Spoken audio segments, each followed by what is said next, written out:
Assalamualaikum warahmatullahi wabarakatuh.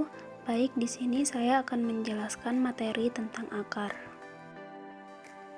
Akar merupakan organ yang tumbuh dari radikula. Sifat akar geotrofis karena tumbuh ke arah pusat bumi. Pergerakan akar mencari air disebut hidrotropisme. Fungsi akar akan menyerap air dan mineral dari tanah. Selain itu, dapat juga sebagai penimbun cadangan makanan. Baik, kita mulai dari bagian-bagian akar. Yang pertama, ada leher akar atau pangkal akar, yaitu bagian akar yang bersambungan dengan pangkal batang. Yang kedua, ujung akar, bagian akar yang paling muda, terdiri atas jaringan-jaringan yang masih dapat mengadakan pertumbuhan. Yang ketiga, batang akar, bagian akar yang terdapat antara leher akar dan ujungnya. Yang keempat, cabang-cabang akar, yaitu bagian-bagian akar yang tak langsung bersambungan dengan pangkal batang, tetapi keluar dari akar pokok dan masing-masing dapat mengadakan percabangan lagi. Yang kelima, serabut akar, yaitu cabang-cabang akar yang halus dan berbentuk serabut. Dan yang keenam, ada rambut-rambut akar atau bulu-bulu akar, yaitu bagian akar yang sesungguhnya hanyalah merupakan penonjolan sel-sel kulit luar akar yang panjang. Selanjutnya, sistem perakaran. Sistem perakaran ada dua. Yang pertama, sistem akar tunggang dan sistem akar serabut. Di mana sistem akar tunggang yaitu jika akar lembaga tumbuh terus menjadi akar pokok yang bercabang-cabang menjadi akar yang lebih kecil. Sedangkan sistem akar serabut yaitu jika akar lembaga dalam perkembangan selanjutnya mati atau kemudian disusul oleh sejumlah pangkal batang. Selanjutnya, bentuk-bentuk akar.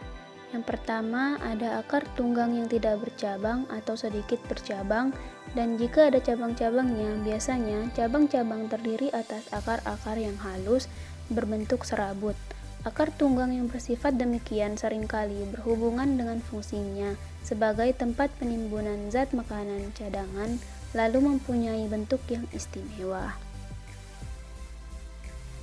Contohnya, yang pertama, berbentuk sebagai tombak atau fusiformis, yaitu pangkalnya besar meruncing ke ujung dengan serabut-serabut akar sebagai percabangan.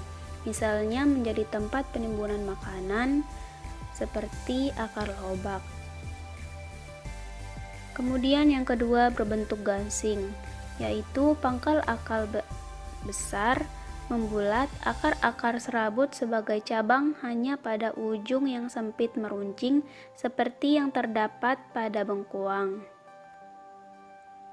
Dan berbentuk benang atau filiformis, yaitu jika akar tunggang kecil panjang seperti akar serabut saja dan juga sedikit sekali bercabang, misalnya pada keratok. Yang kedua, akar tunggang yang bercabang, yaitu akar tunggang ini berbentuk kerucut panjang, tumbuh lurus ke bawah, bercabang-cabang, dan cabangnya bercabang lagi, sehingga dapat memberi kekuatan yang lebih besar kepada batang dan juga daerah perakaran menjadi amat luas, hingga dapat diserap air dan zat-zat makanan yang lebih banyak. Yang pertama, akar udara atau akar gantung. Akar ini keluar dari bagian-bagian di atas tanah, menggantung di udara dan tumbuh ke arah tanah. Selama masih menggantung, akar ini hanya dapat melonjong menyerap air dan zat gas dari udara, dan seringkali mempunyai jaringan khusus untuk menimbun air atau udara yang disebut filamen. Tetapi, setelah mencapai tanah, bagian yang masuk ke tanah lalu berlakuan seperti akar biasa, menyerap air dan zat makan dari tanah.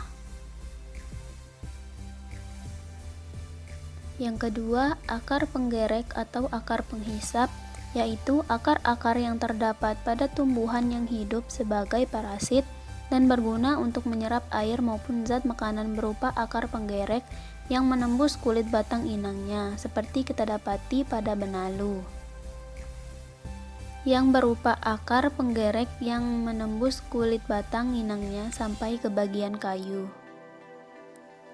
Dapat pula hanya merupakan akar-akar yang pendek yang melekat pada tuan rumahnya tetapi juga menghisap air dan zat-zat makanan. Yang ketiga, akar pelekat, yaitu akar-akar yang keluar dari buku-buku batang tumbuhan memanjat dan berguna untuk menempel pada penunjangnya saja, misalnya pada lada. Yang keempat, ada akar pembelit, yaitu juga untuk memanjat tetapi dengan memeluk penunjangnya, misalnya pada vanili. Yang kelima, ada akar nafas, yaitu cabang-cabang akar yang tumbuh tegak lurus ke atas hingga muncul dari permukaan tanah atau air tempat tumbuhnya tumbuhan. Akar ini mempunyai banyak liang-liang atau celah-celah untuk jalan masuknya udara yang diperlukan dalam pernafasan, karena tumbuhan ini biasanya hidup di tempat-tempat yang di dalam tanah sangat kekurangan oksigen, misalnya pada bogem dan kayu api. Yang keenam, ada akar tunjang, yaitu akar-akar yang tumbuh dari bagian bawah ke segala arah dan seakan-akan menunjang batang ini jangan sampai rebah, karena batang tumbuhan yang mempunyai akar demikian ini terdapat di atas tanah atau air, dan batang beserta akar-akar tunjang ini memberikan kesan seperti orang naik di atas engrang. Oleh sebab itu, sering juga disebut sebagai akar engrang. Akar ini juga terdapat pada tumbuhan yang hidup di tempat yang di dalam tanah atau air tempat tumbuhnya tadi kurang oksigen, sehingga akar-akar ini selain untuk menunjang batangnya juga berguna untuk pengambilan oksigen dari udara, yaitu bagian akar tersebut yang berada di atas tanah atau air. Selanjutnya ada akar lutut, yaitu akar tumbuhan atau lebih tepat jika dikatakan bagian akar yang tumbuh ke atas kemudian membengkok lagi masuk ke dalam tanah sehingga membentuk gambaran seperti lutut yang dibengkokkan. Sama seperti halnya dengan akar nafas terdapat pada tumbuhan di tepi pantai yang rendah berlumpur dan berguna pula untuk kepentingan pernafasan, misalnya pada pohon tanjang. Dan yang terakhir ada akar banir, yaitu akar berbentuk seperti papan-papan yang diletakkan miring untuk memperkokoh berdirinya batang pohon yang tinggi besar, misalnya pada sukun dan kenari. Baik, sekian dari saya. Mohon maaf apabila ada kekurangan. Semoga bermanfaat. Terima kasih. Wassalamualaikum warahmatullahi wabarakatuh.